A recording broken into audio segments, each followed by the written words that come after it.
Salve, salve, galerinha! Beleza? Tudo legal com vocês? Sou o professor César Staub, aqui do canal Aprenda Física. Estou começando nesse instante mais um vídeo aqui da nossa playlist de Física Básica.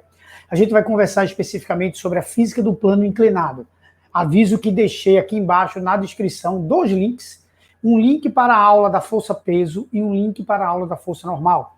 Essas duas forças são super importantes para que você entenda literalmente a física do plano inclinado. Lembrando que essa nossa playlist, ela é uma playlist de física básica, onde a gente tenta explicar microtemas de uma forma bem lenta para que você aprenda legal os mesmos, tá certo? Então vamos falar sobre a física do plano inclinado. Vamos focar primeiro nessa imagem que se encontra acima, tá certo? Tem um bloco, tá certo? Que eu vou mostrá-lo aqui através de um laserzinho, só para que você perceba. Então temos esse blocozinho aqui, que eu quero suspender esse bloco. Então, eu quero levar esse bloco aqui para cima. E eu tenho duas opções para levar esse bloco aqui para cima. Ou eu levo esse bloco assim, no eixo vertical, e depois o coloco aqui, ou eu suspendo, ou eu levo esse bloco arrastando por um plano inclinado, supondo que não exista atrito aí, nem que exista resistência do ar, tá certo? Bom, entre essas duas situações, para que eu consiga levar esse bloco para cima dessa mesa, tenho duas opções. Qual das opções é melhor? Em qual das opções eu vou precisar exercer uma força menor para levar esse bloco aí para cima? Na segunda, né? Por que você sabia que era na segunda? Ah, prof, eu não sabia que era na segunda. Vê bem. Na primeira situação, para que eu consiga levar esse bloco para cima, eu preciso, no mínimo, exercer uma força que seja numericamente igual ao seu peso, para que ele suba com velocidade constante, ou maior que o peso para que ele suba acelerado. Mas, no mínimo, eu tenho que aplicar para cima uma força que seja igual ao seu peso. No segundo caso, a força peso, quando você coloca um corpo sobre um plano inclinado, o efeito da força peso sobre o plano diminui. A compressão que o bloco exerce sobre o plano diminui. Por quê? Porque a força-peso ela continua perpendicular ao plano horizontal e não mais ao plano que o bloco está. Então, essa força-peso, na verdade, ela tem as suas ações decompostas, divididas. Então, é óbvio que nessa segunda situação é mais fácil. Eu não vou ter que exercer para cima aqui. Nesse caso, eu preciso exercer uma força, no mínimo, repito, igual à força-peso. Aqui, eu preciso exercer para cima uma força que seja, no mínimo, igual a uma das componentes do peso. Você vai ter que decompor o peso, tá certo? Também existe no meu canal uma aula de decomposição de vetores, onde eu mostro como se decompõe um vetor. Então, essa força-peso deverá ser decomposta. Tá certo? Por isso a importância do plano inclinado, porque alguns alunos ficam, prof, por que eu preciso estudar o plano inclinado? Qual a importância de eu estar sabendo desse cara? Por causa disso. Porque ele facilita, ele é um tipo de máquina chamada de máquina simples. Ele facilita o erguimento dos corpos, tá? Então é isso que nós vamos trabalhar. A gente vai trabalhar a decomposição da força-peso no plano inclinado, tá certo? Então deixa eu botar minha lupa aqui para eu enxergar melhor. Bom, vamos pegar o peso que está aqui e vamos decompor. Vamos chamar aqui de eixo Y e aqui de eixo X. É padrão isso, tá? Chamar esse eixo de Y e esse eixo de X. Se você quiser mudar, você muda, mas isso é padrão, tá certo? Isso é padrão. Y e X. E aí eu vou pegar o peso e vou decompor uma componentezinha no eixo Y, como a gente sempre faz em qualquer decomposição, e uma componentezinha no eixo X. Uma componente no eixo Y, uma componente no eixo X. Esse ângulo θ é o ângulo de inclinação do plano inclinado, que seria esse ângulozinho aqui. Ou esse ângulo. Tá certo? Beleza? Então é o nosso ângulozinho θ. Prof, como foi que esse θ apareceu aqui? Maravilhosa a sua pergunta. Sua pergunta foi espetacular. Vamos mostrar. Eu vou prolongar aqui.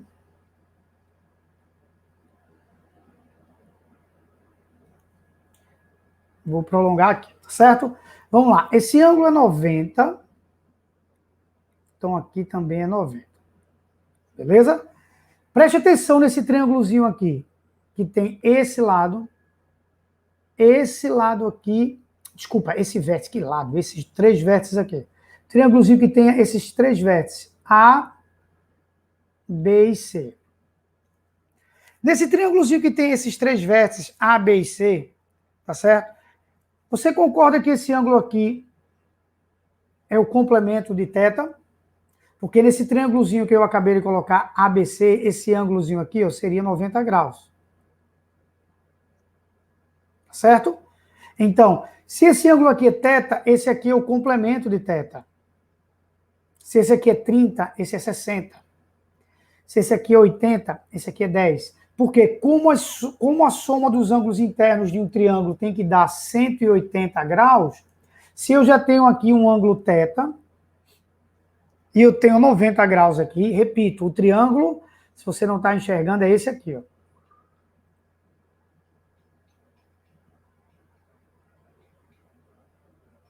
Beleza? Então, se aqui é θ, e esse é 90, esse aqui é 90 menos θ, ou seja, é o complemento de θ, tá? Então, vou colocá-lo aqui como...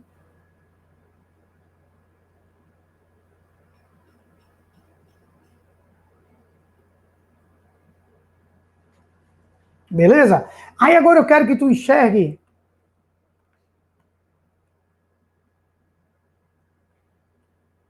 esse outro triângulozinho que eu vou colocar agora.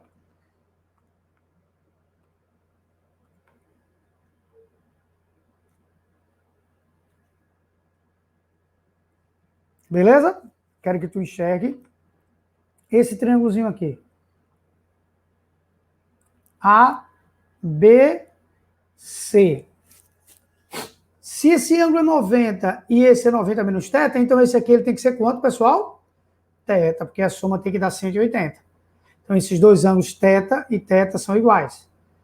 Tá certo? Esses dois ângulos aqui. Porque se esse é 90, esse eu já cheguei à conclusão de que é 90 menos θ, é porque esse aqui volta a ser o θ. Professor, tu pode colocar números, que eu sou muito ruim com letrinhas, sem problemas. Vamos lá. No primeiro triângulo, vamos supor que aqui fosse 30 graus. Isso aqui seria 60. Porque aqui não tem que dar 90 graus. No outro triângulo, se aqui é 90 e aqui é 60, esse bicho aqui tem que ser quanto? 30 graus. Se ele tem que ser 30 graus, ele volta a ser de novo o ângulo θ. Então, já está provado que esse ângulo aí é o ângulo θ. Bom, se já está provado que esse ângulo é o ângulo θ, eu agora posso apagar todas as anotações e só vou enxergar aqui esse triângulozinho assim, ó.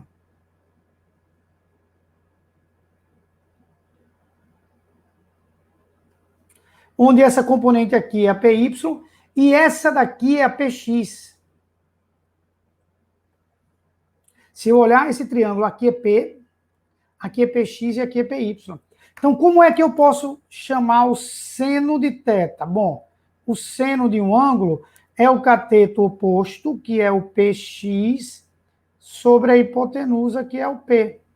Ah, prof, então tudo morava nesse ângulo. Se você soubesse quem era o ângulo, acabou-se. É só você ver que o cateto oposto a θ é PX e a hipotenusa é P, seno de um ângulo. Ou seja, o PX é P vezes o seno. E quem é que é o cosseno de um ângulo? Bom, o cosseno de um ângulo é o cateto adjacente, que é o PY,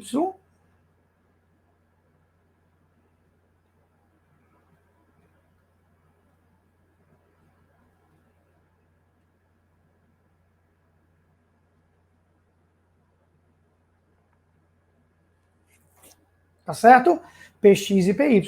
Professor, sempre as decomposições são assim? Sempre. Sempre as forças decompostas serão essas. Então, você pode pegar uma figurinha como essa aqui, no lugar desse PX, você pode até se dar o luxo de... Opa, perdão. No lugar desse PX, a colocar essa força aqui como sendo P seno e essa aqui como sendo P cosseno. Então, se eu, por exemplo, for aplicar uma força para cima, eu não preciso vencer o peso, eu preciso vencer o P seno, que é parte do peso. Porque como o seno de um ângulo é sempre um número menor do que 1, por exemplo, se o ângulo fosse 30 graus e o peso fosse 100 newtons, essa componente P seno seria o peso, que é 100, vezes o seno de 30 graus, que é 0,5. Ficaria 50 newtons. Então, eu precisaria vencer uma força de 50 newtons. E naquele caso que eu tive que soerguer no eixo vertical, eu tinha que vencer literalmente o peso, que era 100 newtons. Tranquilo? Então, essa é a física do plano inclinado. Você sempre pode colocar essas duas componentes e, a partir daí, você segue colocando as outras forças que, porventura, venham a aparecer, tá bom? Espero que você tenha gostado demais desse vídeo. Se inscreve no nosso canal, ativa o sininho para ver todos os vídeos que nós colocamos praticamente de forma diária para vocês. Lembrando que tem 2 links aí embaixo, um sobre a força peso e um sobre a força normal, tá bom? Beleza? Grande beijo no coração, fica com Deus, até a próxima. Tchau, tchau.